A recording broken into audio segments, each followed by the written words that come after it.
네, 안녕하세요. 오뽀입니다. 2021년 7월 15일 비트코인 관련 뉴스 브리핑 지금부터 시작합니다.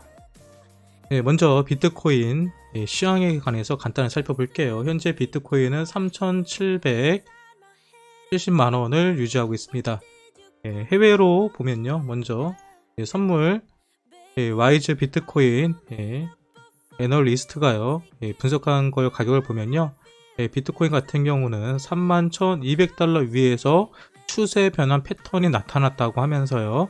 31,200달러를 유지해주면 33,000달러에서 33,500달러까지 상승할 수 있다고 얘기했습니다. 그렇다면 현재 비트코인의 가격은 얼마일까요? 현재 비트코인 해외 가격 같은 경우는요. 31,800달러입니다. 31,800달러. 다시 말해서 31,200달러 위에서 있기 때문에 33,000달러에서 33,500달러까지는 상승할 수 있다라고 분석을 하였고요. 또 무기한 선물에서는요. 31,175달러 위에서 있으면 31,200달러랑 비슷한 자리죠. 31,175달러 위에서 거래되는 한 36,600달러에서 37,000달러까지도 상승할 수 있다고 얘기했어요. 반대로 31,175달러가 붕괴된다면은 29,300달러까지 떨어질 수 있다고 했습니다. 다시 말해서 지금 이 빨간색 선이 깨지면, 빨간색 선이 깨지면 29,000달러까지는 떨어질 수 있다고 했고요. 그게 아니라면 상승 관점으로 보고 있습니다. 29,000달러는요, 이전에 저점 자리죠. 그래서 이 자리까지 떨어질 가능성도 있지만 여기만 안 깨지면 된다. 국내도 마찬가지입니다. 국내도 결국은요, 이 자리거든요. 그 자리가 국내 같은 요 자리죠. 이 자리를 보면은 3,500만원, 4,400에서 4,500 정도 요 사이까지도 떨어질 가능성이 있다라고 봅니다. 하지만 현재 3,770만원 요 라인을 지켜주고 있기 때문에 여기만 깨지지 않으면은 너무 걱정하지 않아도 된다. 저는 지금 자리에서 반등이 나올 거라 보고요. 오늘 제가 방송하는 시간 안에 한 번에 큰 장대 양봉도 기대해 볼 수 있다고 개인적으로 생각을 합니다. 결론. 오뽀뿐만 아니라 해외 트레이더들도요. 지금 자리가 바닥 자리를 보고 있다는 겁니다. 다음 뉴스요. 어저께 파월 연준 의장의 그 청문회가 있었죠. 오늘 새벽이었죠. 오늘 새벽에 있었는데 여기서 뭐라고 했냐면요. 9월 초에 CBDC 중앙은행 디지털 화폐 관련 보고서를 발표할 예정이라고 얘기했습니다. 인지 한 2개월 정도 남았네요. 그러면서 뭐라고 했냐면요. 이 보고서에서는 CBDC의 잠재력 이점과 리스크 등이 포함될 것이다 라고 했습니다. 그런데 이 파월 의장이 어떤 얘기를 갖고 했었냐면요. 그 얘기를 했었죠. 잠시만요. 디지털 통화 발행되면 CBDC가 발행이 되면 가상화폐는 필요 없을 것이다 라고 얘기를 했어요. 그럼 이거에 대해서 우리가 한번 생각을 해보죠. 정말로 이 CBDC가 나오면 가상화폐가 필요가 없을까요? 그 점에 관해서 제니미 창업자는요 이렇게 얘기했습니다. 이 달러는 금을 쓸모없게 만들었지만 디지털 달러는 비트코인을 쓸모없게 만들지 않을 것이다 라며 제롬 파월 연방준비제도 의장의 양적 완화 정책은 비트코인의 효용성을 더 크게 만들었다라고 말했습니다.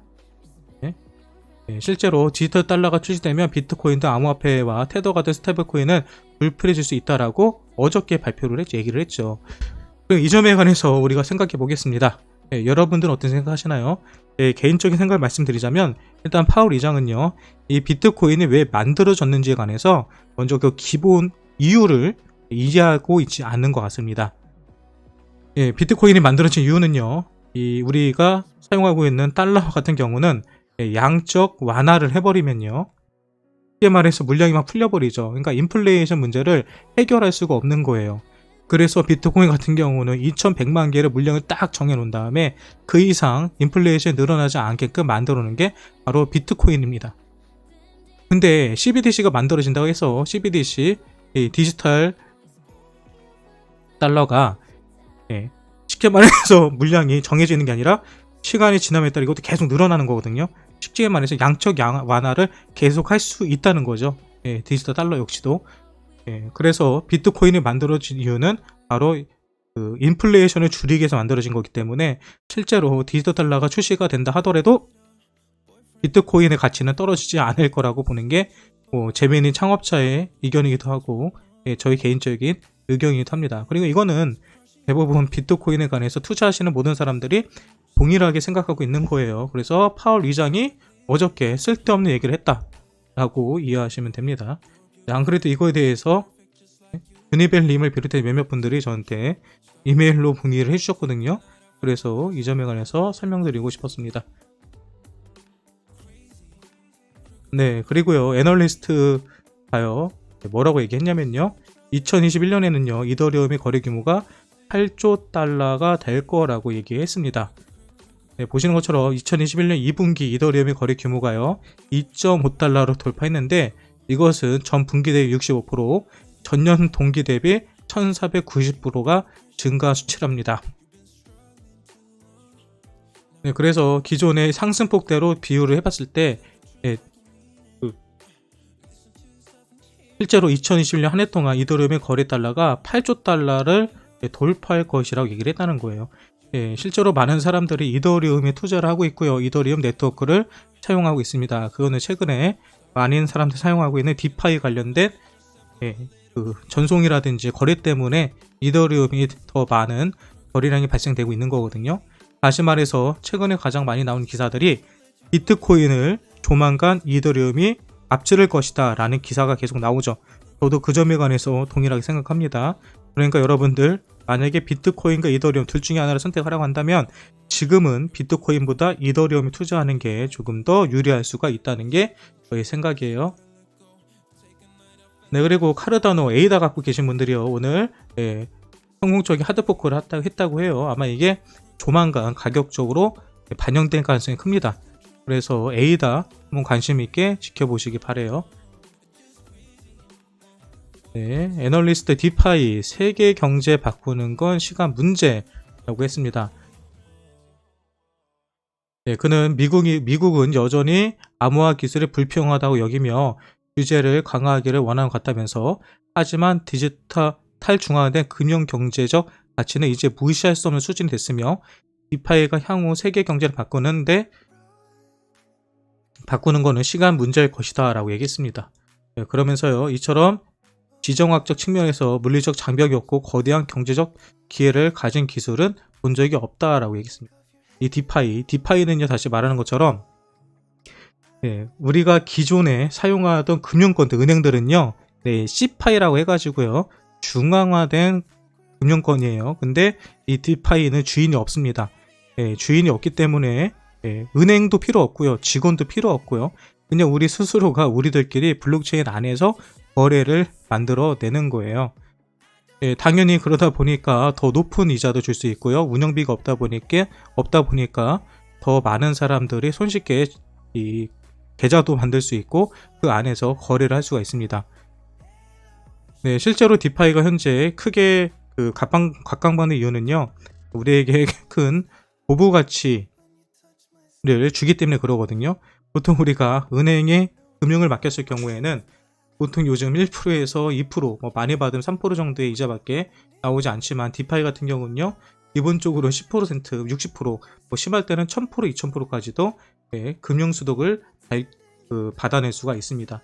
네, 실제로요, 오늘 기사 보니까 OKEX에서 매틱, 폴리곤을 예치했을 경우에 연 60%의 수익을 주겠다라고 발표가 나왔죠. 그러니까 이런 것을 봤을 때 여러분 같아도 금융권에다가 예치를 하는 것보다는 이 디파이를 통해서 예치를 하는 게 훨씬 더 이득이라는 생각을 할 수밖에 없어요. 그러면 몇몇 분들이 그럽니다. 아니, 무슨 소리냐, 은행에다 맡기는 거는 원금 보장이 되고 이 디파이로 맡기는 거는 원금 보장이 되지 않잖아요 라고 할 거예요. 네, 근데 그건 어쩔 수 없습니다. 우리가 가지고 있는 코인은요, 가격이 변동폭이 있기 때문에 그 가치에 따라서 때로는 이자가 100%, 200%가 돼도 그 코인의 가치가 떨어진다면 마이너스가 될 수 있고요. 또 어떤 경우에는 이자율이 1%, 2%밖에 안 되지만 그 코인의 가치가 2배, 3배 늘어서 자산이 2배, 3배로 늘어나는 경우도 있습니다. 하지만 중요한 건 비트코인이나 암호화폐는요, 만들어진 이후부터 지금까지요, 계속 가치는 상승되어 왔어요. 가치가 일시적으로 떨어지는 경우도 있지만 대부분 가격이 올라왔다는 것도 우리가 부인할 수 없는 팩트이고요. 그리고 나는 이런 변동성 싫다 싶으시면 디파이를 할 때는요, 스테이블 코인들, 가격의 가치가 고정되어 있는 코인들을 투자할 수도 있기 때문에 원금 보장도 같이 받을 수 있습니다. 물론 스테이블 코인으로 스테이킹 할 경우에는 연 이자율은요 10% 아래로 다른 코인들보다는 수익률이 적을 수는 있어요. 그래도 분명히 은행에다 맡기는 그 금융 투자보다는 훨씬 더 큰 수익을 가져다 줍니다. 결국은요, 디파이가 앞으로 10파이를 다 일 거라고 생각을 하고요. 그리고 현재 많은 은행권에서도 이 디파이와 관련된 연동 상품들을 계속 개발하고요, 만들어내고 있습니다. 그러니까 지금은 우리가 뭐 부인할 수 없는 시장이 바로 디파이가 됐을 거예요. 그리고 디파이와 함께 또 한 가지 많은 사람들에게 현재 관심을 끌고 있는 또 하나의 시장이 있죠. 바로 NFT입니다. NFT 오늘 하루 만에 나온 뉴스를 보면요, NBA 구단에서요 NFT 컬렉션을 경매한다는 얘기가 나왔고요. 그리고 비탈릭이 참여한 이더리움 다큐를 만들고 있대요. 근데 여기 안에서도 NFT를 또 발행해가지고요 752더를 모금했다는 기사가 있습니다. 그리고 돌체는 가바나에서도요 NFT 독점 컬렉션을 출시했다고 해요. 이런 것만 봤을 때도 NFT가 지금 상당히 큰 이슈를 끌고 있습니다. 근데 중요한 거는요, NFT라고 해서 여러분들 무조건 투자하는 게 아닙니다. 지금 사용되고 있고 많은 사람들 각방 갖고 있는 NFT 코인은 한정되어 있어요. 그냥 너도 나도 지금 다 NFT 코인다라고 얘기하면서 발표하고 있고 코인을 만들어내고 있는데요. 그런 코인들은 조심하세요. NFT 코인이라고 성공하는 게 아닙니다. 다음 기사요. 업비트 원화마켓 상패 곤욕치른 페이코인 결국 빗썸을 간다고 합니다. 오늘 다들 뉴스 보셨죠? 그래서 오늘 페이코인이 하루 동안 많은 큰 상승이 있었어요. 아무튼 업비트 그냥 가지고 있었으면 수수료도 받는 건데 괜히 빗썸만 좋은 일 시킨 거죠. 아무튼 페이코인 가지신 분들 축하드립니다. 네, 그리고 오늘 홍콩 세관에서요 1.55억 달러 규모의 암호화폐 자금 세탁이 처음으로 적발됐다고 합니다. 네, 여기 보면요, 이 용의자들이 홍콩에서 은행 계좌를 여러 개 개설한 뒤 가상화폐 거래 플랫폼에서 거래하는 식으로 자금을 세탁했다고 해요. 쉽게 말해서 은행에다가 돈을 넣은 다음에 넣었다 뺐다 하면서 그 계좌가 누구 계좌였는지를 모르게 하는 거죠. 그리고 실제적으로 이 자금 세탁이 어떻게 이루어지냐면요, 재산 증여라든지 이런 데도 실제로 많이 일어나고 있습니다. 그냥 가상화폐에다가 투자를 했다고 한 다음에 가상화폐 해킹당했다 해버리면 끝나는 거거든요. 이런 식으로 많은 사람들이 불법적으로 사용하는 게 현실이에요. 그래서 지금 빨리 규제를 통해서 그리고 거래소에서 이런 장난을 못하도록 이런 시스템적인 변화가 필요합니다. 실제로 많은 나라에서 하고 있고요. 이런 불법적인 자금 세탁용으로 비트코인을 사용하지 않는다면 분명히 기관들 그리고 많은 기업들에서 가상화폐 투자를 하고요. 이 시장은 조금 더 커질 가능성이 있을 겁니다. 그래서 최근에 이렇게 해킹당해서 사용됐던 범죄 자금들이 회수되고 있다는 기사들이 계속 나오는데요. 저는 이거 단기적으로는 악재로 볼 수 있을지 모르지만 개인적으로는 상당히 큰 호재라고 생각을 합니다.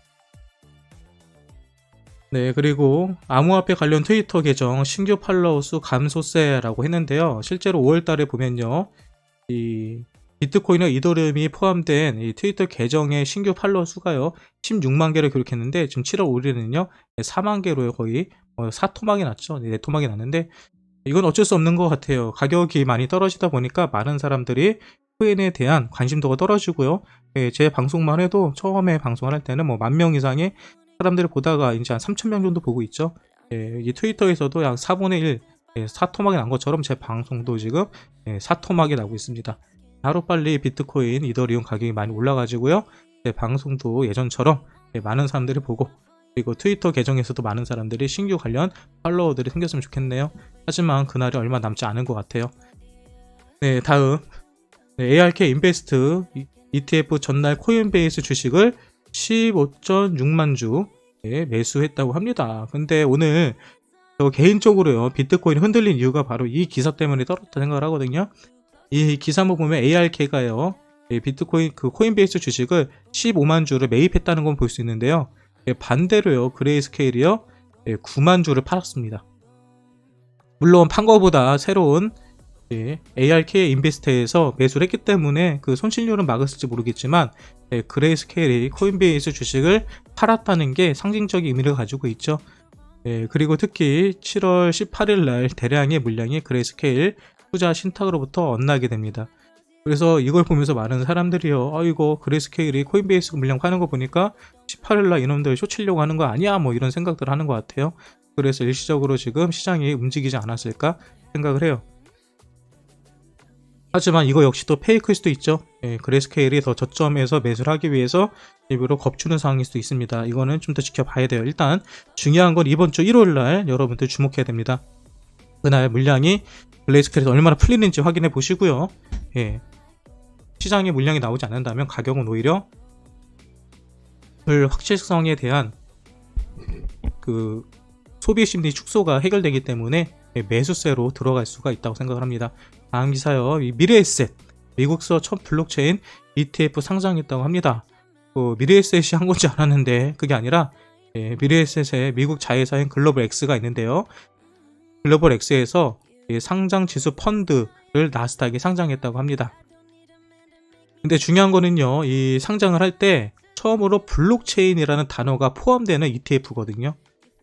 근데 이 업체에서는요, 투자 테마가 블록체인과 연관성이 높다고 해서 이렇게 사용되었는데, 실제로 이 디지털 자산의 채굴, 블록체인 어플리케이션 등의 테마에 대해서 투자하는 ETF입니다.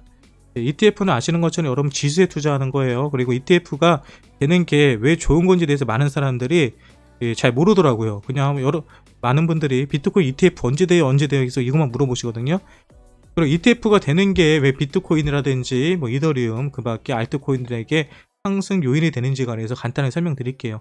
ETF는요, 쉽게 말해서 그 코인이 블록체인이 올라갈까 떨어질 건가에 대해서 지수에 관해서 투자하는 겁니다. 근데 ETF는요, 어디서 하는 거예요? 바로 주식시장에서 사고팔고 하는 거예요. 다시 말해서 주식시장에서 비트코인에 관련된 지수를 사고팔수 하고 있기 때문에 일반인들도 비트코인에 관해서 관심이 없는 일반인들도 암호화폐에 접근할 수가 있다는 장점이 있습니다. 그래서 지금 많은 사람들이 비트코인, 이더리움 ETF가 언제 승인이 될 것인가 라고 계속 관심을 가지고 있는데요. 일단 8월 15일 날 1차적으로 ETF가 연장이 되어 있거든요. 요날 어느 정도 결과가 나올 거라고 생각을 해요. 또 한 번 연장이 될 것인지 ETF가 승인될 것인지 8월 15일 날 발표가 난다고 하니까 한번 관심을 가지고 지켜보면 좋을 것 같습니다. 딱 이제 한 달 남았네요. 그리고요, 미디어에서요, 4대 코인 거래소까지 실명 계좌 장담 못한다. 4대 거래소는 어딘지 아시죠? 업비트, 빗썸, 코인원, 코빗입니다. 그런데 이 4곳까지도 실명 계좌를 장담 못한다 한 이유는 뭐냐면요, 은행권에서는 이 4개의 거래소들은 지금까지는 실명 계좌를 발급하고 있지만 지금 몇 가지 문제들이 있죠. 어떤 문제가 있냐면요, 먼저 빗썸 같은 경우는요, 실소유주가 국내 가상화폐 규제를 피하려고 꼼수 매각을 하다가 바로 시세 조종 고의로 현재 조사를 받고 있죠. 이 기사가 나왔죠. 1천억대 사기로 기소되어 있습니다. 일단 기소가 되어 있고요. 그리고 업비트 같은 경우는 어저께 떴죠. 해외 법인을 통해서 이른바 환치기를 했다는 의혹을 받고 있죠. 근데 이 특검법에 의하면요, 이렇게 이 코인에 관련된 그 코인 거래소에 관련 그 거래소에 있는 임원 중에 누군가가 법적인 문제가 있을 때는 특검법으로 인해서 이 코인 거래소를 운영하지 못한다라는 법안이 있습니다. 그리고 이런 부정적인 영향들로 인해서 그 은행권에서는요, 실명계좌 계약을 거부할 수도 있는 거거든요. 그래서 현재 이런 어려움들이 있다라고 하면서 실명계좌 장담 못한다라는 기사가 오늘 올라왔었네요. 하지만 뭐 저는 개인적으로 크게 걱정을 하지 않습니다. 얘네가 없어지면요, 다 망하는 거예요. 그리고 지금 이렇게 4대 거래소들이 휘청휘청 거리고 있을 때 후오비 코리아에서 뭔가를 움직이고 있어요. 지금 사진 속에 보이는 분은요, 강채원이라는 분인데요. 이분 같은 경우에는 후오비 코리아의 전략계 실장입니다. 근데 후오비 코리아는 뭐냐면 후오비라는 중국에 있는 거래소고요. 전 세계적으로 가장 큰 거래소이기도 합니다. 근데 이 거래소의 한국 법인이에요. 지금 해외 거래소들 국내에서 거래소 운영 못하게 하겠다라고 은성수가 얘기를 했죠. 근데 후오비 같은 경우는 국내에 법인을 차려가지고요, 정식으로 허가를 받고 거래를 하고 있습니다. 물론 후오비 같은 경우는 현재 실명 계좌를 받아내지 못했지만은 저는 후오비 정도는 충분히 실명 계좌를 받아낼 수 있다고 생각을 해요. 왜? 아직까지 한 번도 해킹을 당하거나 어떤 거래적으로 문제를 발생한 적이 한 번도 없기 때문입니다. 그리고 이 강채원 같은 분도요, 처음에는 이 후오비에서 초창기 멤버로 활동하다가 중간에 나갔었거든요. 근데 이번에 다시 컴백을 했다고 해요. 그래서 후오비 쪽에서도 좀 더 강력하게 이번에 거래소를 국내에서 다시 활동하기 위해서 많은 투자를 하고 있지 않나 생각을 합니다. 아무튼 후오비 코리아 여러분, 뭐 나쁜 거래소 아니니까요. 여기도 한번 주목해서 지켜보시기 바랍니다. 네, 그리고요, 빗썸 글로벌, 빗썸 싱가포르, 빗썸 브랜드 못 쓴다. 이게 왜 나왔냐면 어저께 업비트에서 두들겨 맞았죠. 해외 거래소에서 그냥 환치기 하는 거 아니냐라는 거 나온 것처럼 빗썸에서도요, 빗썸 글로벌이라든지 빗썸 싱가포르라는 별도의 법인이 있었습니다. 근데 이 법인에서 빗썸 이름 못 쓰게끔 완전히 다른 법인으로 옮기면서 꼬리 자르기를 하는 느낌이 들어요. 아무튼 빗썸은 머리가 좋아요. 네, 파라가이 위원, 비트코인 법안, 파라가이 채굴 투자자 법적, 재정적 보장을 제공하겠다라고 했습니다. 최근에 파라가이가 비트코인에 대해서 상당히 많은 관심을 나타내고 있어요. 그러면서 파라가이 위원회에서는요, 투자자들이 파라가이 암호화폐 채굴을 투자하면 법적, 재정적 보장을 받을 수 있을 것이다 라고 하면서 많은 투자자들이 파라가이에 와서 투자를 할 수 있게끔 하고 있죠. 이게 핵심은 뭐냐면요, 파라가이 같은 이런 경제적 힘든 나라들이요, 지금 비트코인을 통해서 국책 사업을 하고 있다는 거예요. 국책 사업으로. 그러니까 그 정도로 비트코인이 얼마나 이 시장에 현재 크고 있는지, 그리고 얼마나 부가가치 산업인지 대해서 여러분도 아셔야 된다는 거예요. 이어지는 기사들에서 보면요, 그거를 더 명확하게 알 수 있습니다. 먼저 캐나다 같은 경우는요, 어떤 게 있냐면요, 캐나다에 있는 채굴 기업이 비트팜이 있는데요, 그곳에서는 올해 1357개 비트코인을 채굴했다고 하고요, 앞으로도 계속 더 크게 채굴을 할 수 있다라고 합니다. 이것처럼 캐나다 쪽에서도요, 채굴 사업이 상당히 커지고 있고요. 그리고 DMZ라고 하는 곳에도요, 최근에 비트코인 채굴기를요, 2,450대를 더 비트 메인으로 통해서 매입을 했다고 그래요. 다시 말하지만 이거 한 대 가격이요, 거의 2천만원 가까이 합니다. 엄청나게 큰 투자를 하고 있는 거예요. 오늘 나온 기사입니다. 똑같은 기사가 계속 나와요. 지금 모든 업체들이 채굴기를 매수했다, 매집했다는 기사가 계속 나오죠. 오늘도 또 나옵니다. 그리고요, 뉴욕 BTC 채굴업체 그리이지에서요, 8,300대의 채굴 인수까지 했대요. 요즘 뉴욕이요, 여러분, 이 뉴욕 이번에 유력 시장이 될 후보자도 뉴욕을 전 세계의 비트코인 가장 친화적인 도시로 만들겠다라고 공약을 하면서 많은 채굴도 지금 현재 뉴욕에서 일어나고 있거든요.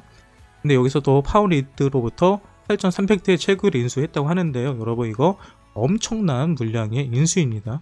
아무튼 캐나다뿐만 아니라 뉴욕에서도 비트코인 채굴에 열을 올리고 있다라는 거예요. 그리고 데이터 비트코인 네트워크 접속 가능 노드 수 역대 최고 수치 기록했다. 이 노드가 뭐냐면요, 블록체인 채굴을 하고 있는 숫자를 말하고 있는 거예요.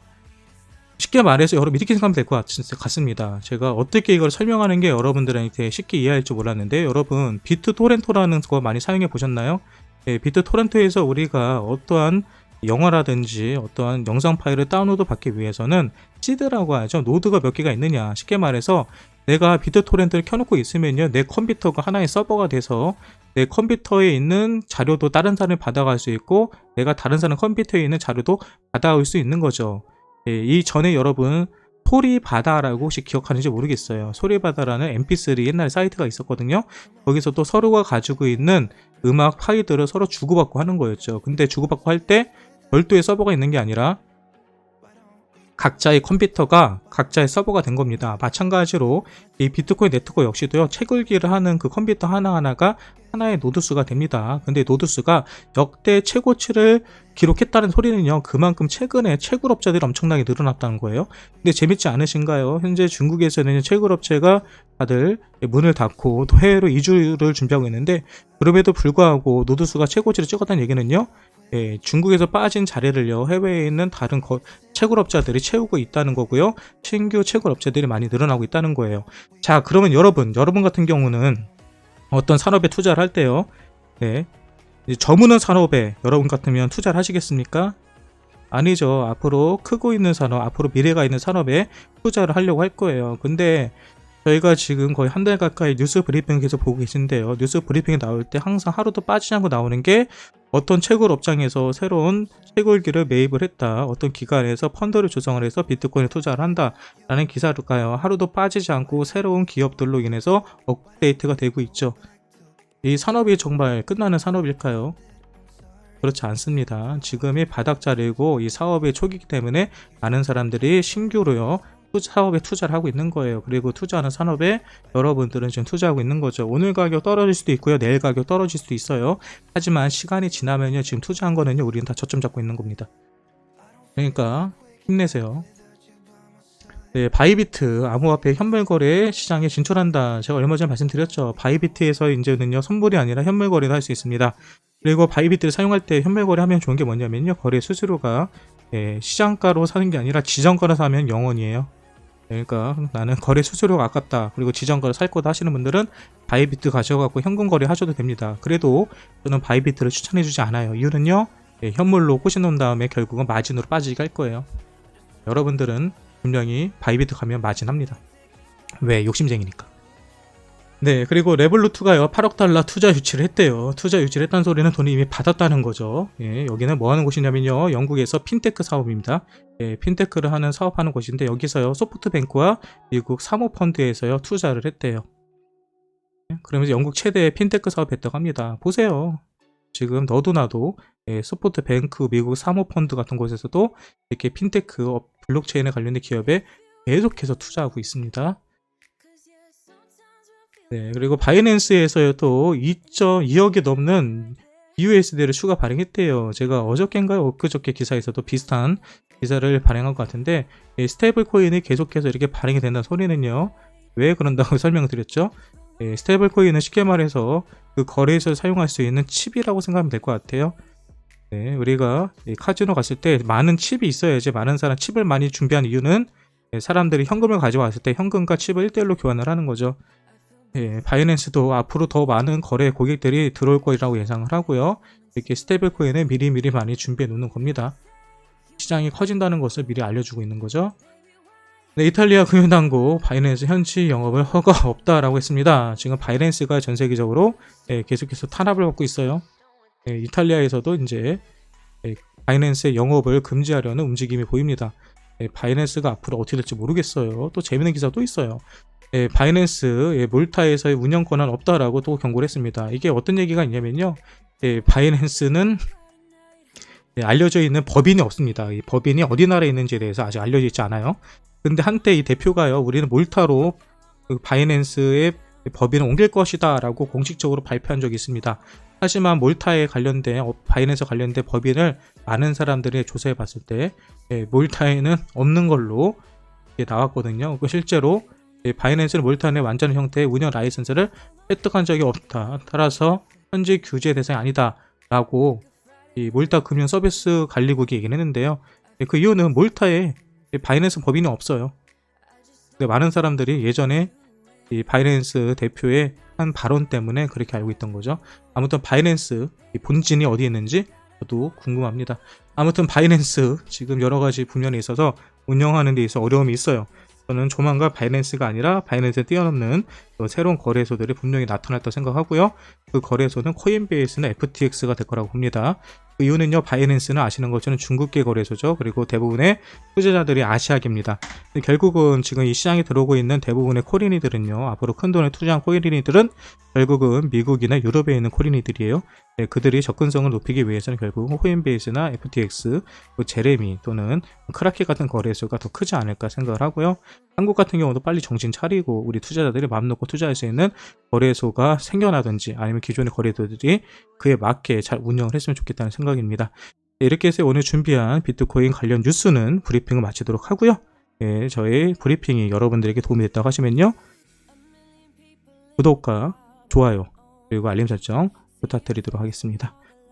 네, 오늘도 제가 목 상태가 좋지 않아서 빠르게 브리핑 시작했는데요. 아무튼 비트코인 가격 지금 얼마 되는지 확인 못 해봤는데, 아무튼 오늘 방송이 아니죠. 오늘 뉴스 브리핑은 여기서 마치도록 하겠습니다. 지금까지 오뽀였습니다. 방송 끝.